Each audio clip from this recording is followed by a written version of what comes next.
Sixth topic ఒకసారి చూద్దాం. మావోలకు దారేది. ఈ ఆపరేషన్ కగార్ మావోయిస్టుల్ని ఎలిమినేట్ చేయడంలో గేమ్ చేంజర్ గా మారింది. అటు కేంద్ర ప్రభుత్వం చెబుతున్నట్లుగా 2026 మార్చి 31 నాటికి మావోయిస్టుల అంతం ఖాయమే అన్నట్లుగా ఈ ఆపరేషన్ సాగుతోంది. అయితే అసలు స్ట్రాటజీని మావోయిస్టులు పసిగట్టలేకపోతున్నారా? ఉద్యమం ఇక క్లైమాక్స్ కు వచ్చినట్లేనా? మావోయిస్టుల ముందున్న చివరి ఆప్షన్స్ ఏంటి?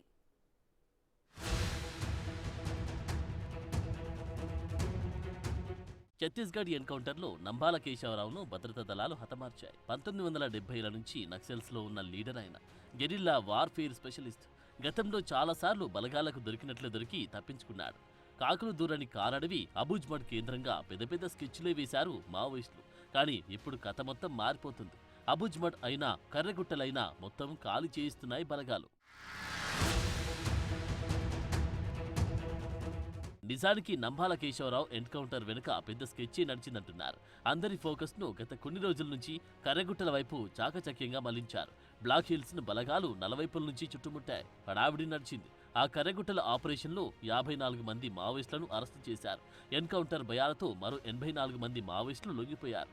కానీ అసలు ఆపరేషన్ అది కాదు. నారాయణపూర్ జిల్లా మాద్ ప్రాంతంలో మావోయిస్టు అగ్రనేతలున్నారని సమాచారం ఉంది. బ్లాక్ హిల్స్ బూచి చూపి ఇక్కడ స్పాట్ పెట్టారంటున్నారు.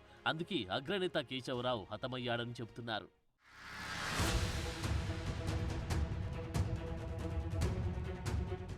రైట్, ఇప్పుడు మ్యాటర్ ఏంటంటే మావోయిస్టుల ఉద్యమం క్లైమాక్స్ కు వచ్చినట్లేనా అన్న ప్రశ్నలు వస్తున్నాయి. వారికి ఇప్పుడు రెండు మార్గాలను రెడీ చేసి పెట్టింది కేంద్రం. ఒకటి అడవిలోనే ఉండిపోవడం, బలగాలు కూంబింగ్కు వస్తే ఎదురు కాల్పులు జరపడం, చివరకు చనిపోవడం. ఇది ఒకటి.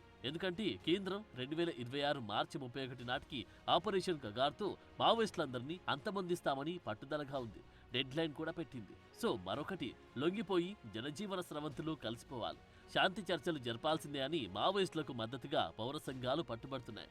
నిజానికి శాంతి చర్చలు ఇలా జరపాలని మావోల తరపున బలమైన డిమాండ్ ఇంతకు ముందు ఎన్నడూ వినిపించలేదు. కానీ ఇప్పుడు అలా డిమాండ్ చేయడంతో వారంతా వీక్గా ఉన్నారన్న విషయం బయటపడుతుంది.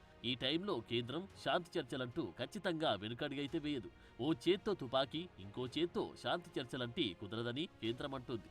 ఇవన్నీ కాదు, లొంగిపోతేనే మంచిదని స్వీట్ వార్నింగ్స్ కూడా ఇస్తున్నారు.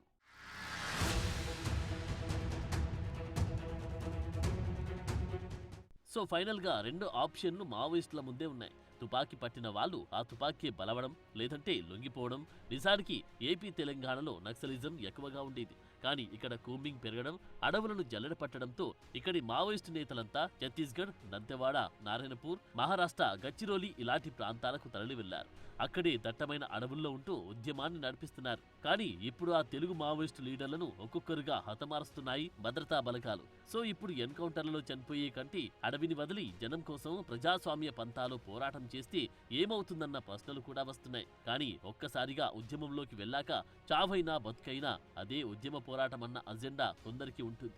ఇప్పుడు నంబాల కేశవరావు చనిపోయినంత మాత్రాన మావోయిస్టుల ఉనికి ప్రశ్నార్థకం కాబోదని, ఆయన సమకాలీకులు మావోయిస్టు పార్టీలో చాలా మంది ఉన్నారని, వారు లీడ్ చేస్తారని మాజీ మావోయిస్టులు అంటున్నారు. సో అన్నిటికీ కాలమే సమాధానం చెబుతుంది.